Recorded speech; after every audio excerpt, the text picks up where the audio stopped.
ज्ञानतिमिरन्दस्य ज्ञानाञ्जनशलाकया चक्षुरुन्मिलितं येन तस्मै श्रीगुरवे नमः।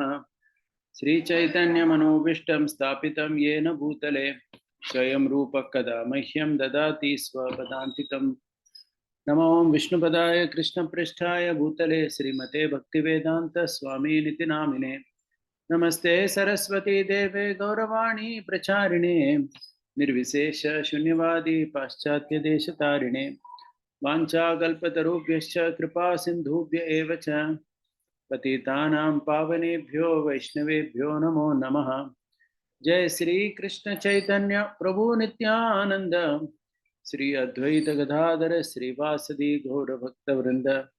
हरे कृष्णा कृष्णा कृष्णा हरे हरे, हरे Ram Ram Ram Hare Hare. Hare Krishna. So, welcome everyone back again. We are continuing our series on Bhagavad Gita 11th chapter. This is the last part today. And it's a very, very interesting commentary, especially the comparison of the commentary given by Sripad Ramanacharya, Vishwanath Chakravarti Thakur, and Srila Prabhupada. That's what we will be focusing on. As the last part of the 11th chapter. So before we commence, as usual, we will once again look at that verse by Yamunacharya where he summarizes the 11th chapter. Ekadashesva yatatmya sakshatkar avalokanam datta muktam vidhi praptyo bhaktiyoko payata tata. So he says that in the 11th chapter, there are two topics.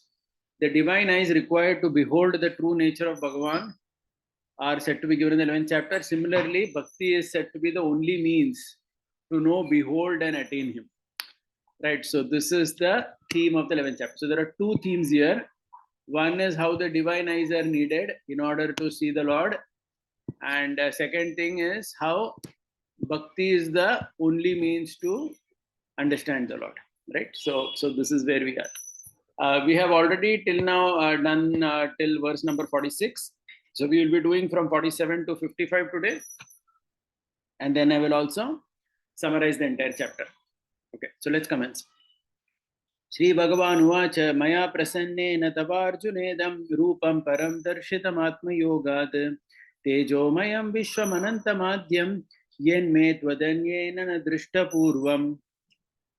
So Bhagavan Sri Krishna replies, Hey Arjuna, the supreme form of mind which is filled with effulgence, pervading everything through the universe, having no beginning, nor a middle, nor an end, and being the cause for everything excepting me, has been revealed out of my grace to you, who is devoted to me, through the unfettered power of my will, other than you, nobody else has seen it before. Right, so this is the translation given here for the 47th verse. So here the Lord is speaking now to Arjuna. Okay, so the theme is the Virat Rupa has been shown, and Arjuna has offered prayers, and Arjuna has requested the Lord to assume his original form, and the Lord now starts speaking. Okay, so once again we just give a background. The general sequence for anyone in this world is Mananam, Dhyanam, Darshana, Samak. First there is Shravanam, then there is Mananam, then there is Dhyanam, then there is Darshana Samakara Dhyanam, and finally one achieves the Lord. Okay, so if you see any devotee, like if you take Narada, right, in the first canto of Srimad Bhagavatam, you see that first he heard about Krishna from the Bhaktivedantas, he thought about it, he did Dhyana, right, he went to the forest and he meditated, Darshana Samakara Dhyana, then he actually saw the Lord. Right, within his heart, he saw the Lord, and then finally he achieved it. So this is the general sequence. That means first one has to do some bhakti. First bhakti is there, and then the Lord's vision is given. Okay, so but here Arjuna follows a slightly different sequence, where Arjuna hears about the Lord in the 7th, 8th, 9th chapter, etc., and then he directly wants to see. Okay, and then he hears about Bhakti Yoga in more detail in the 12th chapter. So there is a slightly different sequence here in the Gita. That's obviously because Arjuna is already a devotee. So he is given that eligibility. And that's what we are seeing in this verse. So here Krishna is basically saying There are many things in this verse which are worth emphasizing. First is Tejomayam. Tejomayam means Prachur Matra me Teja. That's how it has to be understood. That means filled with effulgence. Okay. And this word Adhyam is also very significant, where he's saying that he is the cause of everything excepting him. Okay, like for example, we see this in the Bhagavatam also, the Chatushloki Bhagavatam. The first verse of the Chatushloki Bhagavatam is that only I existed at one point of time. And then, so that's how, right? The Chatushloki begins with Krishna talking about him existing. Okay, so Adhyam, he is the cause of everything except himself. Okay, so that is Adhyam, which is again a very important word. And another thing is Maya Darshitam Prasannena.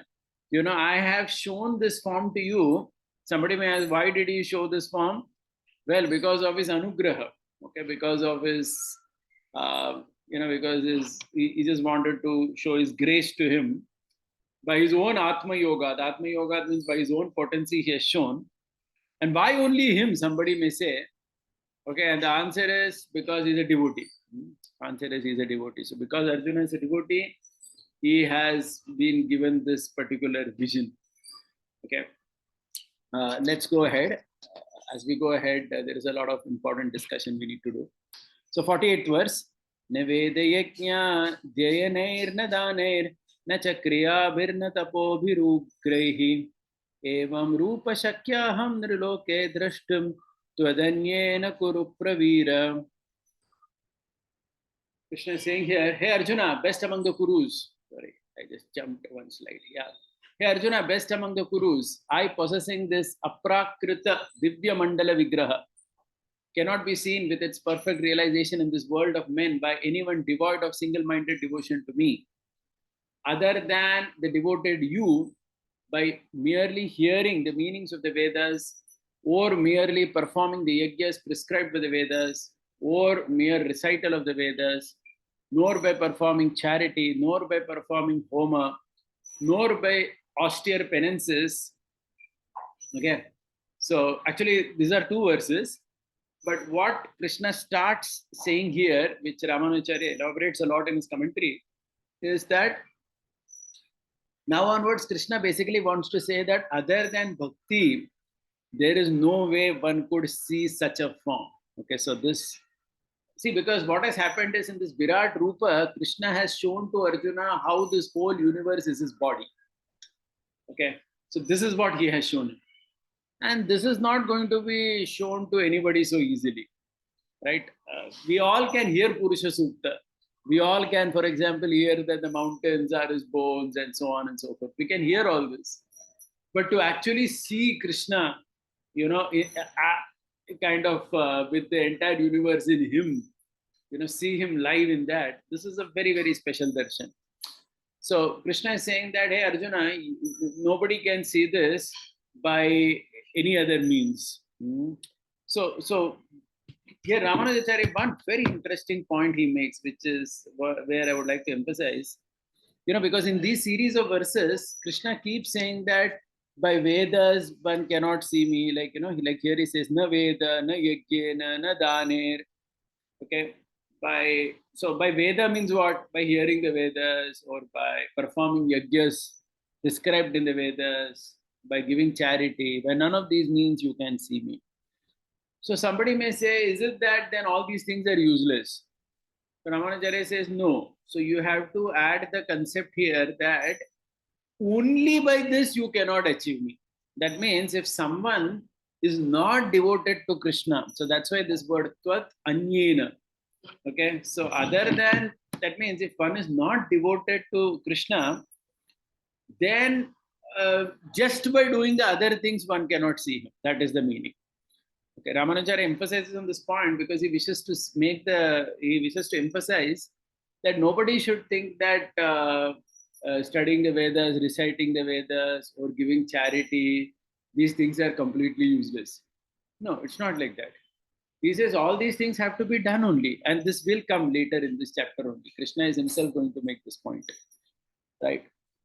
But here he makes this in his commentary very clear that one should not think that, okay, I need not do any of these. right? I need not do yajna, I need not do anything. No, the point is everything has to be done, but it has to be done with bhakti. That means without bhakti, if you would do any of these, it's all completely useless. You are not going to achieve Krishna. Okay, one may get some swarga or something, but that's not the point here. Okay, one cannot achieve Krishna, one cannot see him. So Ramanujacharya also says here that the universal form, this form that Krishna saw, it's a very, very rare darshan he got. Because he says, even when Krishna comes as Avatara Purusha, at least his form can be seen even by demons. That is, when Krishna is walking on the earth like a human being, ordinary people, sinful people like Shakuni, Duryodhan, they can also see him. And that is the greatness of Avatara, right? When Avatara comes to this world, anybody and everybody can see him. But as far as this universal form was concerned, and this universal form is very special, what he showed here to Arjuna. This cannot be compared to the other forms like we see in the Mahabharata, where Krishna showed, something to Dhritarashtra. Correct, when Duryodhana and others were trying to arrest him. No, none of that is comparable to what Arjuna saw here. This was very, very special. Because here Arjuna saw time also, Kala also was seen, everything was seen. In those other forms, those things were not there. It was just a subset of this particular 11th chapter universal form that Arjuna gets to see. So Ramanujacharya says this such a way to see the Lord, it's very, very rare. And when Krishna is saying other tvat anyena, tvat anyena means other than you, no one can see. Ramanujacharya says what it means is other than a devotee, nobody can see. We should take it like that, he says. Other than a devotee, nobody can see. Okay, and there is one commentator who gives a nice example. I mean, I'm going back to that same point. Just by Vedas or Yajnas, one cannot understand Krishna. So I'm going back to that point that one commentator says, just like, you tell a child that simply by studying you cannot be successful. What do you mean by that? What it means is, it's not just studies, right? You need some luck also in life. You need the grace of your teachers, right? You need to be, so there are many other parameters for success for a student. So one may tell a prospective student that simply by studying hard, you are not going to be successful. That doesn't mean that you don't have to study hard. No, you have to study hard only, but just that some other parameters are also there in life, like the grace of the teacher and so on and so forth. So similarly here, just by, when we say here that by Veda, Yajna, Dana, you cannot understand me, the point is, just by these you cannot understand. Okay, so that is how one should take it here.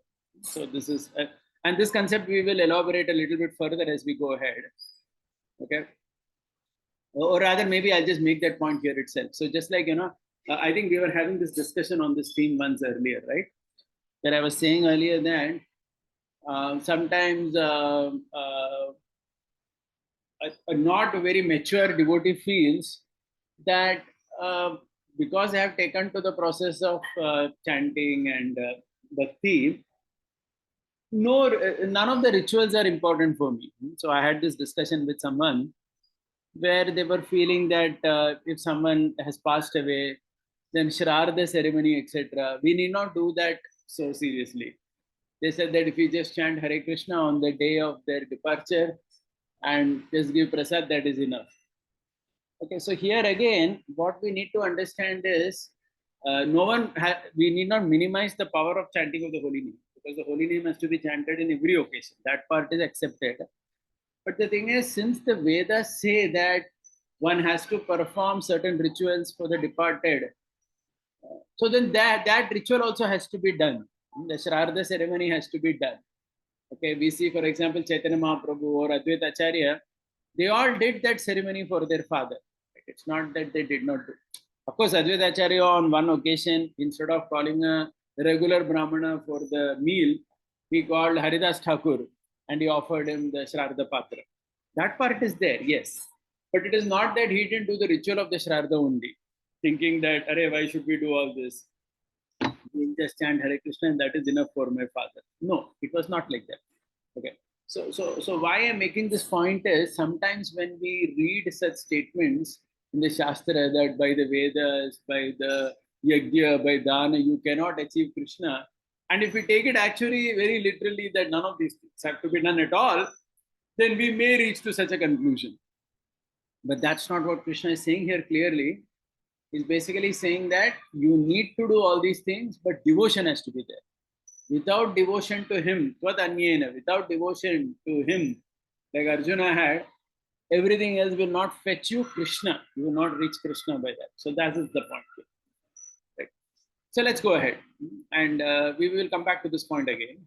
But verse number 49, Ma te vyata ma cha vimudha bhavo drishtva rupam goramidird mamedam vyapeda vipritamana punastvam tadeva me rupamidam prapashya.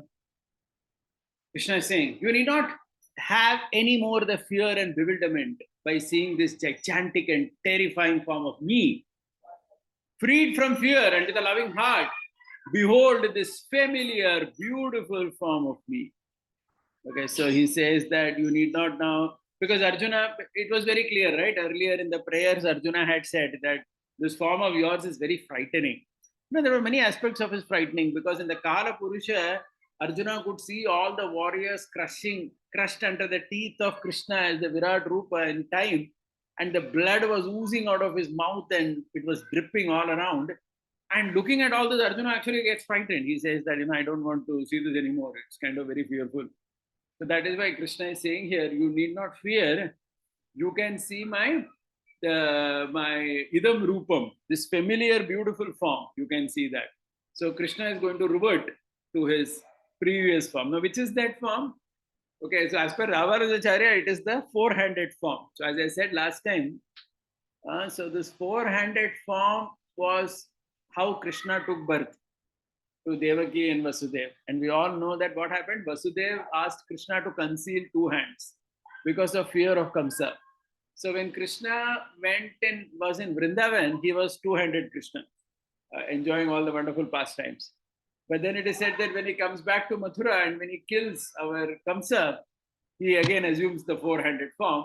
And that's how Ramanujara explains that entire life Krishna was with this four-handed form only.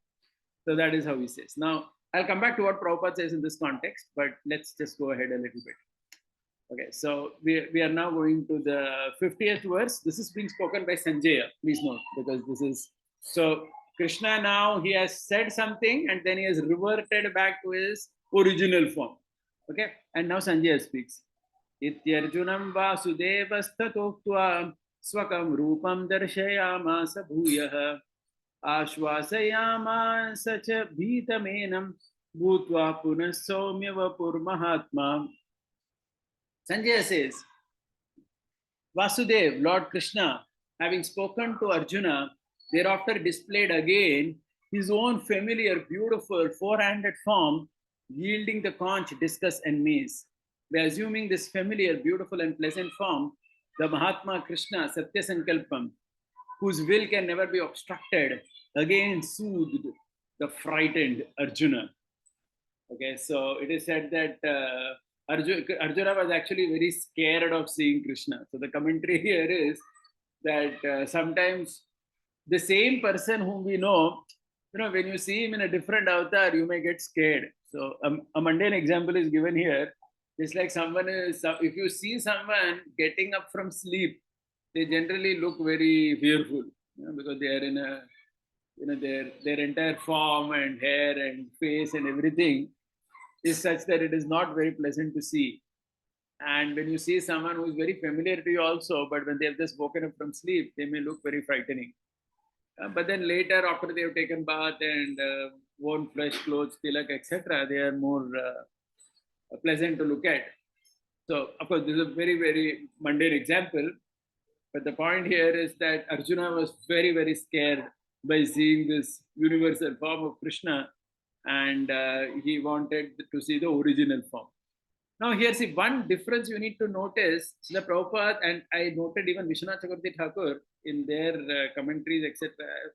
Maybe Prabhupada takes from there only, or the Gaudiya Vaishnava Acharyas. So they basically say that Krishna displayed the four-handed and then showed the two-handed form. So their point is, Krishna displayed four-handed and then reverted back to two-handed. Now, why do they say that? And so this comes in the next verse. Okay, so we'll go to the 51st verse and we will discuss this particular point. Arjuna vacha drishtvedam manusham rupam tavam saumyam janardana idani masmi samvrittah sacheta prakritim gatah.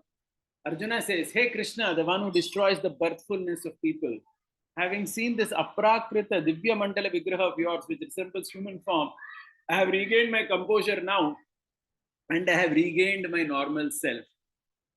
Okay, so here what is happening is Manusham Rupam is there, right? Human form. So Prabhupada actually in his commentary he says Manusham Rupam means it is two-handed because Manusha has two hands like that. Okay, so that is one place where there is a difference in the commentary. However, Ramanujacharya continues to maintain that Krishna remained always in the four-handed form only, other than the 11 years in Vrindavan. But anyway, I'm just making this point that there is a difference in, the way the different acharyas and different lines have seen this entire episode. Okay, but so let's focus on the other parts of this verse. Janardana. This word Janardana means Jani means to take birth, like Janani we say, na? Janani for the mother. So Janardana means Jani Ardhana. Jani means to be born, like Janani is the mother who gives birth, Jani. And Ardhana means to destroy. So Janardana means one who destroys the repeated birth of people. So basically, Arjuna wants to say, your Janardana, you can destroy repeated birth.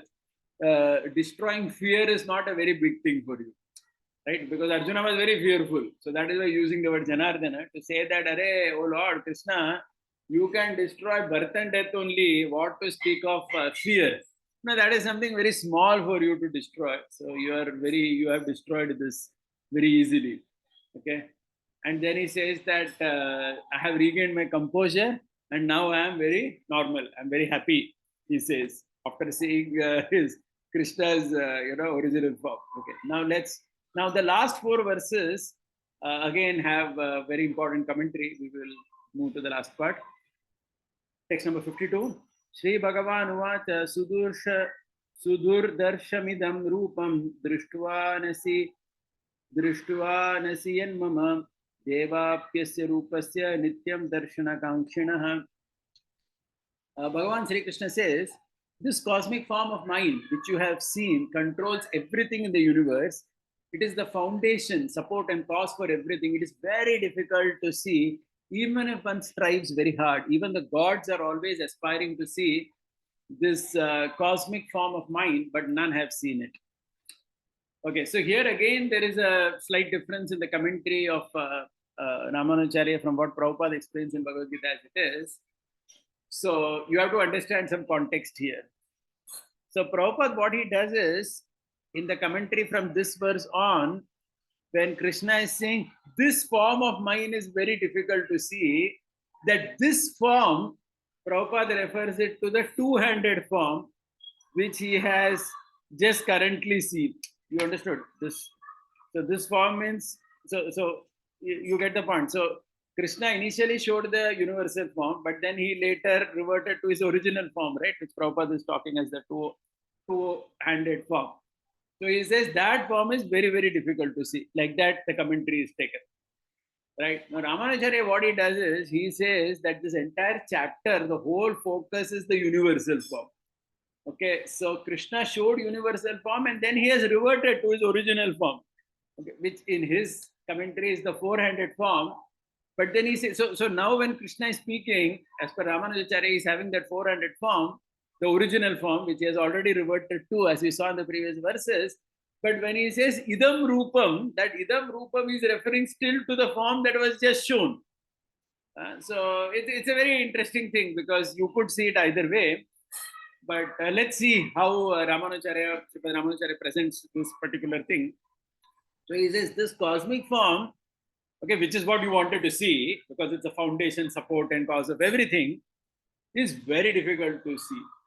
Krishna is saying that nobody can see this cosmic form. Okay, even the gods, they have also heard that such a form existed. Nityam, they're always thinking, when will we be able to see this? They're chanting Purusha Sukta prayers.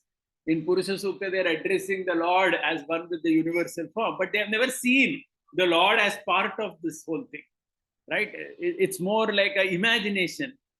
That's how they see it. They have to imagine that different parts of the universe is mapping with the different bodily parts of the Lord. But actually, to see Krishna in that is a completely different experience.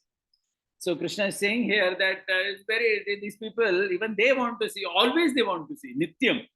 Not that once a while they're thinking, they're always aspiring, but it is not easy for them to see this. So he takes this explanation completely in that particular direction. Let's see ahead what he says. Okay, so this is the 53rd verse. Naham vedairna tapasa nadane na chejya shakya evam vido drashtum drashtva nasimam yata. Bereft of single-minded devotion to me. So again, please note this. Bereft of single-minded devotion to me is not there in the verse. That's part of Sripad Ramanujacharya's commentary. So what he says is, so what is Krishna saying here? Neither through the Vedas, nor by austerity, nor by penances, nor by mere charity, nor by yajnas, homas, etc., can I be revealed in this cosmic form and in this beautiful, pleasant, aprakrita, divine form with a perfect realization of my reality in a manner which you have seen.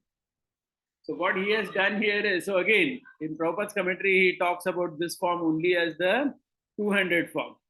Okay, I think in the commentary he does like that. But Ramanujacharya, he continues the same theme, saying that, okay, so first of all, what does the verse say? The verse says that just by the Vedas, studying the Vedas or teaching the Vedas or by hearing the Vedas, following the Vedic injunctions, doing yajna, dana, tapa, all these things, just by doing this, nobody can see. So again, what is the commentary? If devotion is not there, that's the point. If devotion is not there. So this is going to come in the next verse. If bhakti is not there, just by this you cannot see. So it doesn't mean because Sripad Ramanujacharya, what he says is, if someone were to say that these things are all completely useless, then why has the Lord given us all this? The Lord has instructed, right, that one has to follow the Vedic injunctions, one has to do tapasya, one has to do yajna. These are all there, and since time immemorial, everybody is doing this. So it cannot be that they are all completely worthless. But what Krishna wants to say is that without devotion, if all these things you do, you just by that you cannot get me. Like I think I already gave that example, right, earlier, about studies, etc. So here what Ramanujacharya does is he says aham vida, this form. Now Ramanujacharya, what he does is he refers to this form about both the forms, about the cosmic form also and the beautiful form of Krishna also.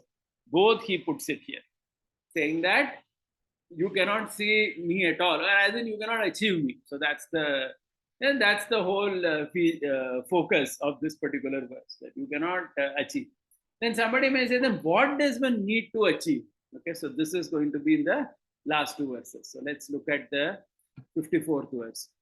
Bhaktya tvananyaya shakya ahamevam vidorjuna jnatum drishtum cha tatvena praveshtum cha param tapa. Hey Arjuna, hey scorcher of the enemies, only through pure exclusive devotion to me, practiced for its own sake, with no regard for any other benefit, I who is endowed with this form. Now, with this form means which form? So the commentary is, it can refer to cosmic form also, and it can refer to the human-like form also, but still generally he presents it as the cosmic form because that was the whole focus of the chapter. Okay, so he says, only by devotion can I be known in reality, can I be seen in reality, can I be attained in reality. So the entire thing in this verse is, there are three things Krishna is saying. Jnatum, drishtum, praveshtum. Okay, so jnatum means to know, to understand. Drishtum means to see. And praveshtum means to achieve the spiritual world of Vaikuntha. Okay, so there are three things here. There is jnatum, there is drashtum, and there is praveshtum. Praveshtum is to literally attain the spiritual world or to attain Krishna completely. Okay, so for all these things, bhakti is needed. So Ramanujacharya raises a question saying that, Are, you are saying that even to understand Krishna, one needs bhakti. Jnatum, to understand him also, you need bhakti. So how can you have bhakti before understanding him? Because you first you will understand him, then only you will have bhakti, right? How is it possible that you already have bhakti and then only you start understanding? So what he says is, he says the bhakti in these three stages are different. So he says in Nyatum, it is bhakti you need. In Drashtum, it is parabhakti. And in Praveshtum, it is parama bhakti. So he says there is bhakti, parabhakti, parama bhakti. Like superlative, various superlative cases. So he says Nyatum is the first level. So then how you need bhakti before Nyatum? So he gives a lot of commentary on this. Basically, he says that you need Purva Janma Sukriti. You need to have done some bhakti in your previous life, due to which you will now be attracted to some sadhu to hear about Krishna. Right? Like what we say about Agyat Sukriti. Na? We say about Agyat Sukriti, right? Always. Like why we do Rath Yatra on the street. So that people see Krishna, they appreciate Krishna, at least they develop some Agyat Sukriti. If not in this life, maybe next life that Agyat Sukriti will help them. So that's the commentary he gives here. That even to understand him, you should have done some bhakti in the past, due to which you get the association of a great soul who will instruct you about bhakti and you will understand about Krishna. Even to understand about Krishna, you need to have bhakti. Then the second thing is drashtum. So he says that the tattvena, which is there, na tattvena word in this verse, it has to be applied to Nyatum also, Drashtum also, and Praveshtum also. So all, even Shakya. So that means, so these two words he applies to all these three things: Nyatum, Drashtum, and Praveshtum. So Drashtum means seen.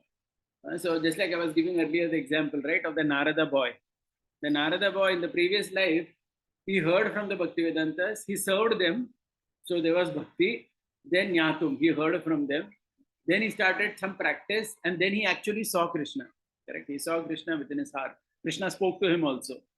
So he achieved what? Drashtum. But he didn't achieve Praveshtum. Correct? Narada boy in the previous life, he achieved only Nyatum and Drashtum. Praveshtum did not happen. Correct? Because Krishna tells him that in this life you are not going to achieve me. This is all that is for you. Continue practicing, later you will get me. Like that. Okay, so Drashtum is Parabhakti, intermediate stage. And Praveshtum is Parama Bhakti. Okay, so he says, so this verse basically brings in the importance of devotion. Okay, now the last verse is very beautiful because it summarizes almost everything that we have been talking till now, at least in the last 8 verses. This is text number 55.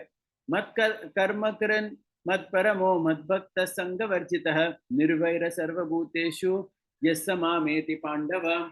Hey Arjuna, son of Pandu, the one who performs all the various activities like the study of Vedas, charity, austerities, etc., as Param Purusha Aradhanam, as my worship, and considers me, Bhagavan, as a supreme goal for all his activities. My pleasure is his only goal. And because of his boundless devotion to me, he is unable to sustain himself without reciting my names, hearing my glories, meditating upon them, and is ever engaged in all these. And as he is wholly attached to me, he has no attachment for anything else material, and is free from hatred towards all beings. Such a person, freed from the shackles of karma, attains me. Okay, so here the first thing to focus on is mat karma krin. So now see this mat karma krin, it has been translated differently by different people. Now in Prabhupada's translation, what Srila Prabhupada has done is, he has said mat karma krin means engaged in my work. Okay, because that's how he sees mat karma krin. That means mat karma krin means engaged in service to Krishna. Like that he has translated. Ramanujara's translation is slightly different. So he says mat karma krit means he says it refers in the commentary, he says it refers to the karma yoga part. That means all the karma yoga plus all the study of Vedas, charity, this is all part of karma yoga, mind you. Huh? That means all these austerities, all these things you do it, but do it for me. Okay, so it is something like that 3.9 Bhagavad Gita, where Krishna says, Yajnartat karmano anyatra lokoyam karma bandhana. So that point he brings here. That mat karma krin is like that yajnartat karmano anyatra. That means, so this is how he connects the previous verses to this verse. If you remember, I was saying, right, in the previous verses, Krishna is saying that simply by studying the Vedas and doing charity, yajna and all, you are not going to obtain me. So he says now in the final verse, Krishna is integrating by saying that you have to do all these things, but do it for me. That means you have to bring me into the equation. That means Krishna, and not simply think that I will do the Vedas or like Ravan did. Or Ravan was also a scholar of the Vedas, but he was obviously not doing it for the as a worship, as an aradhana to Krishna. So that doesn't help. So that is how he translates this mat karma krit, and this is how Sripad Ramanujacharya connects this verse to all the previous verses, saying that this is the whole connection. And Mad Parama, considering him as the supreme goal. And Mad Bhakta, he says Mad Bhakta means, so see, because bhakti means to chant the Lord's names, the Navavidha Bhakti, right? And that's what he has put in his commentary. Hearing about Krishna, chanting Krishna's names, hearing about, meditating upon Krishna, all the ninefold paths of bhakti. So that also has to be done. Okay, so if you see here again, that integration happens here in his commentary with Karma Yoga and Bhakti Yoga. That you have to do everything for him and you have to be engaged in bhakti. And Sangha Varjita. That means Sangha Varjita, he translates it as not having attachment for material things. Sangha means generally material Sangha only. So that's the commentary. Varjita, without it. Nirvaira Sarva Bhuteshu. For that he gives a good commentary. Nirvaira means he has no enemy. So he says, why he has no enemy? So Sripad Ramanujacharya says 3 reasons he has no enemy. First reason is that the devotee wants to be with the Lord. Okay. And nobody in the world can stop him from that. Okay, so the commentary is that what is the goal of a devotee? He wants praveshtu. He wants to always be with the Lord. Now, there is no one in the world who can stop you from going to the Lord. And because of that, he says he has no enemy. Because what he wants, nobody is stopping him from it. Generally, why do you have an enemy? You want to do something and that fellow stops you from doing it, then he becomes your enemy. But here what is happening is you want Krishna, and anyway nobody in the world can stop your progress to Krishna. So you don't have any enemy. So that's the first reason he says. Second reason he says is, whenever he suffers in this world also, the devotee, he doesn't hold anybody responsible for it, but his own sins. He says that I am suffering because of my sins. I have done things in the past. That's why I am suffering. Matter over. And third reason is, he says, everyone in the world is controlled by the Supreme Lord Krishna. And hence, there is no need to be angry at the instruments of Krishna. Okay, so this commentary is also in the context of the 11th chapter, where in the 11th chapter, Krishna only is, the whole universe is Krishna's body, correct? And Krishna only is doing various things in the universe through various instruments. So if something happens to us through some agency, why to be angry with that instrument? It's ultimately the Lord's desire only that had happened. So like that is it. So he says anyway that he has no enemy. So all the reasons he gives, there's no enemy. And because he has no enemy and he practices all this, such a person ultimately achieves Krishna, he says. Such a person achieves Krishna. Right. So we just conclude with the summary of the chapter. Just 2-3 minutes more and then I'll take questions. So the summary of the 11th chapter is, in the 11th chapter, the entire universe is considered as the body of the Lord. That is shown in this chapter. So why is it shown?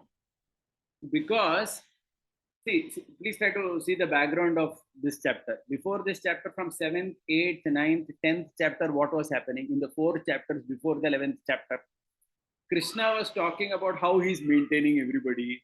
Right? If you see from the 7th chapter, Krishna was basically saying, for example, that all these material elements are mine, the jivas are my energy, everything I am only owning. So like that he started, right? And then in the 9th chapter also, and 10th chapter, the opulences of the absolute. So Krishna was basically talking about how he maintains everyone, Madbrit, how he has all opulences, how Krishna is different from all living entities. So much of knowledge was given between the 7th, 8th, and 9th chapter about Krishna's opulences, Krishna's glories. Arjuna wanted to see everything. Now, see, this is a very, very special context. You know, we also hear so many things in the Vedas or in our Shastra about how Krishna is. We may hear how Krishna is the maintainer of everyone, Krishna is the destroyer. We may hear all this. But perhaps we don't have the ability also, but in any case, we never think that we want to see it all, because how would you see it? How can you see Krishna controlling everything? But Arjuna thought, Arey, why not? Krishna is standing in front of me and he's saying so many things from the last 3-4 chapters about how he's the maintainer of everyone, how he has all these opulences and so on and so forth. I want to see it live. Okay. And because of that desire, so that is the first 3 verses. So in the first 3 verses, Arjuna desires to see the form. And in the 11.4 is directly asking that I want to see the Vishwarupa. And then 5th to 8th verse, Krishna says that you cannot see with these eyes, I will give you special eyes. He gives special vision. Then 9th to 13th verse, Sanjaya describes universal form to Dhritarashtra. Because please note, the universal form was not only shown to Arjuna, but also Sanjaya, and also all the devatas and higher beings. Because why? If you remember, I made this point earlier. Because it was part of showing how Krishna is superior to everyone. Krishna also had to show how all the devatas are also shivering looking at him. So that is why even they had to see the universal form. So they were also given special darshan.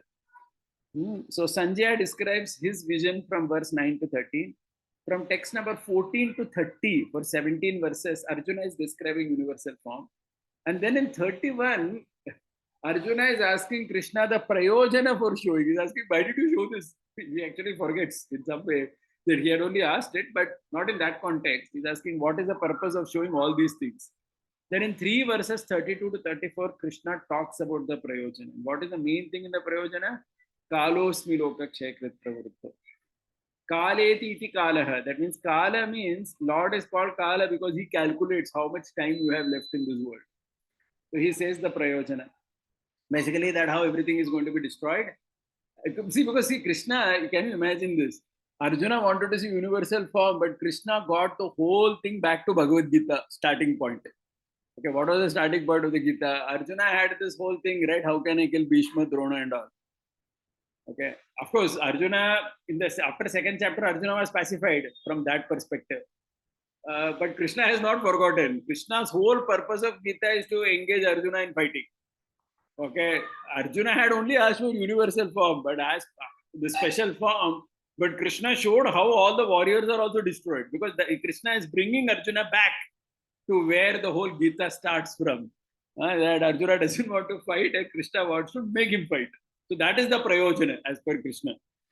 Krishna connects it. See the beauty of Krishna. He's an excellent teacher. He has not forgotten why the student is there in front of me. Okay, he does that. And then Arjuna offers prayers for 10 verses from 35 to 46. And then today we saw these verses. From 47 to 49, Krishna gives Abhaya Pradhana to Arjuna.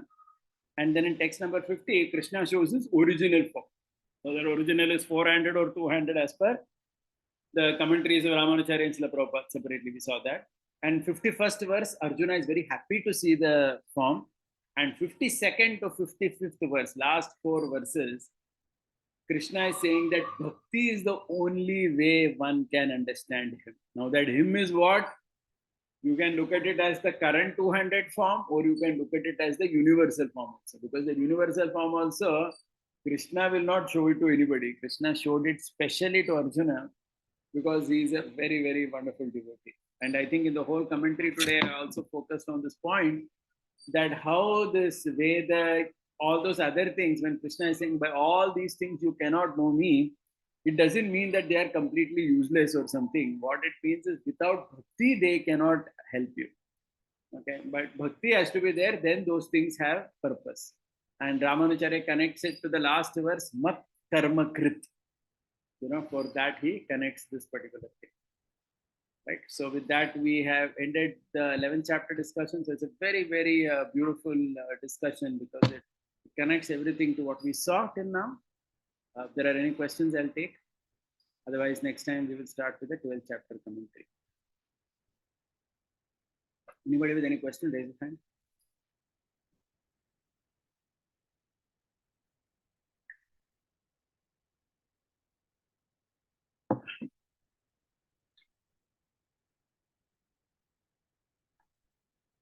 Yes, Mataji, go ahead. Hare Krishna, Prabhu, Dandavat Pranam.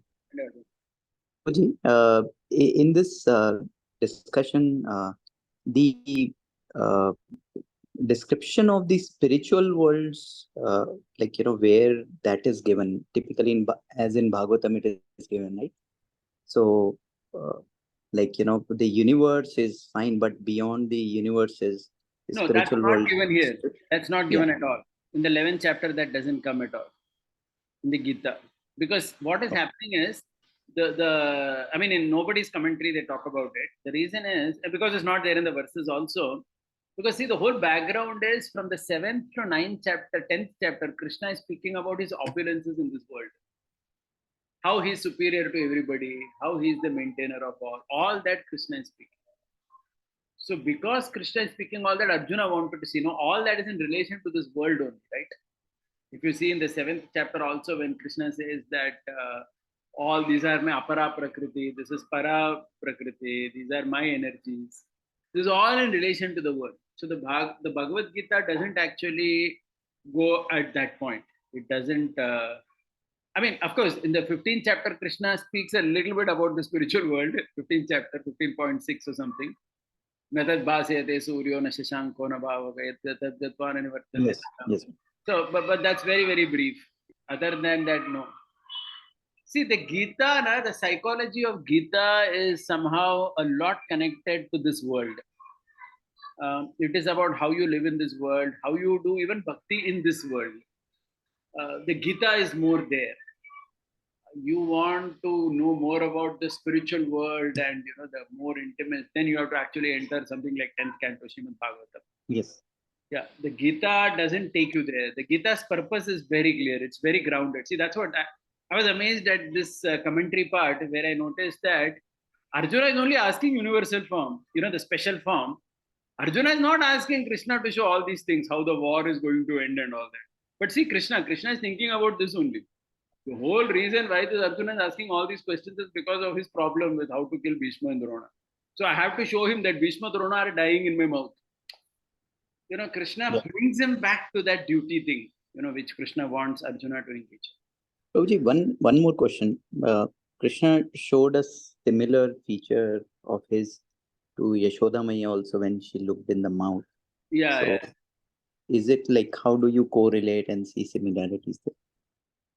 See, one thing is each of these forms shown are slightly different from each other. We cannot compare them. There, the purpose was different. It was Yogamaya in action over there. See, that is Vrindavan. There, the focus is not on so many other things about how, for example, see, one thing special about this universal form of the Gita, that time is also shown. See, there are many other universal forms described, like I told you also, Krishna showing to Dhritarashtra, or many other places you may see universal form. But that is only form. See, to see space and time both in the same thing, that's something special. Yes. So it is said that by and large, this form which was shown had a very special thing. That was a different thing. Krishna had apparently eaten mud or whatever, and Yashoda looks into his mouth, and Krishna just smiles, and Arjuna, Yashoda sees the whole world in it, and then she sees herself looking into Krishna's mouth. Right. So it again seems to be more space related only and not so much time. And neither there Krishna is frightening Yashoda by showing how he is crushing all the evildoers in the world and all that. None of that is shown. Yes. It has a different purpose totally. Yeah. Thank you. Hare Krishna. Damodar Prabhu, you had a question? Probably slightly different question. Like this Swami Narayan sect is there, no?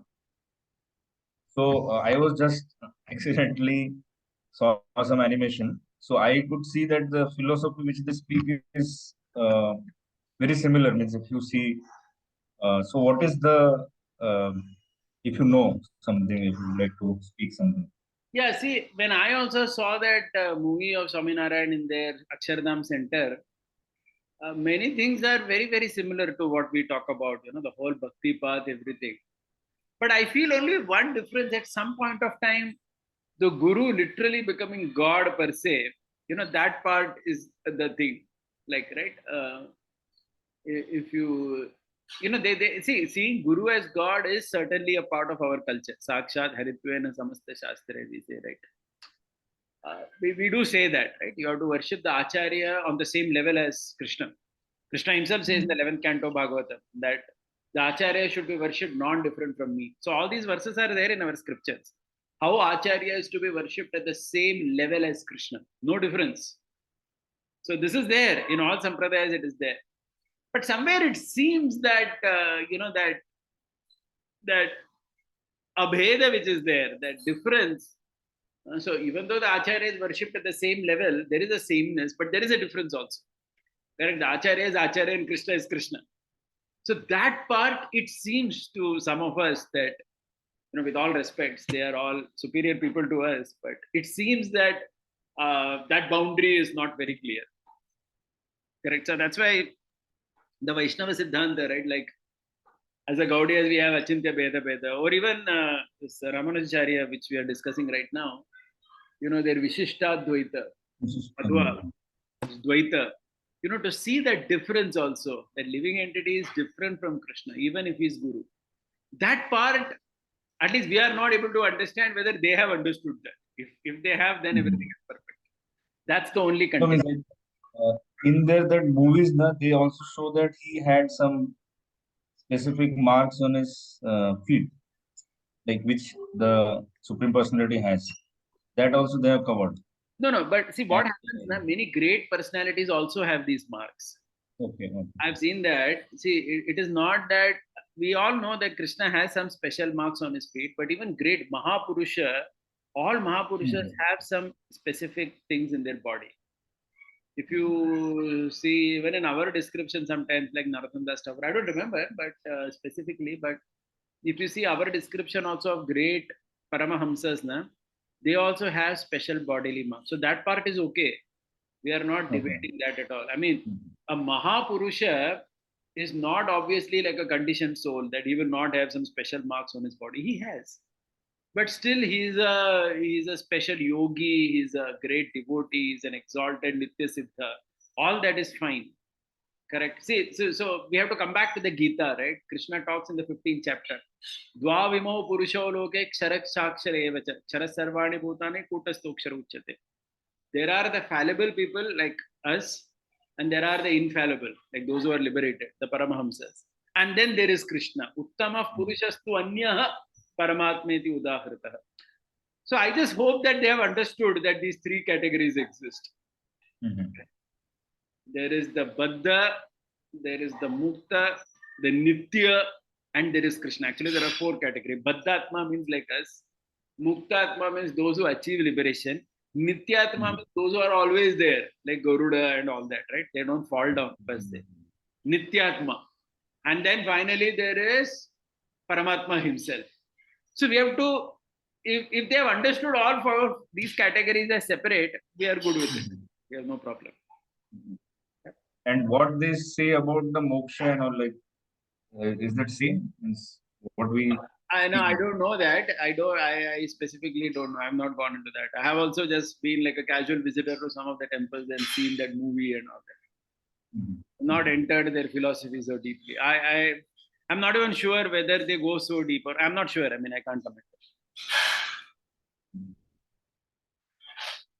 Yeah. Okay, Haribo. Yeah, Dinesh, go ahead. Yeah. Really, what was the purpose of showing Vishwarup to Dhritarashtra during Sharti Varta? Yeah, good point. See, there, what is happening is their purpose is mainly to bewilder all these people. Duryodhan wanted to arrest Krishna, na? It all begins with that.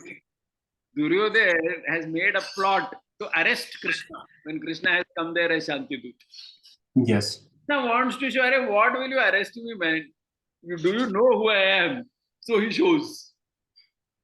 Okay. How will you arrest the universal form? You can arrest a 6 feet man with normal hands and legs who's wearing, who is maximum 150 pounds or whatever, 200 pounds. But how will you arrest somebody who is Vishwarupa? So that is mainly to bewilder and confuse the entire party. And then actually Krishna doesn't initially show it to Dhritarashtra, but Dhritarashtra is blind, right? So Krishna says, "Chalo, tum bhi dekh lo." You also see what I'm showing, to understand that. Krishna basically wants to tell these people that neither can you bind me nor are you going to be victorious. You better listen to what I'm saying, otherwise you're going to be finished. But Okay. unfortunately, because they were all foolish, they didn't understand. Duryodhan still continued to think that Krishna is some Mayavi, some Jadugar. He's doing all these things. And he didn't take that very seriously. So good. Thank you. Hare Krishna. Okay, we'll end here. Thank you, everybody. Srila Prabhupada ki jai. Gaur Bhaktivinoda ki jai. Nitai Gaur Premanand jai.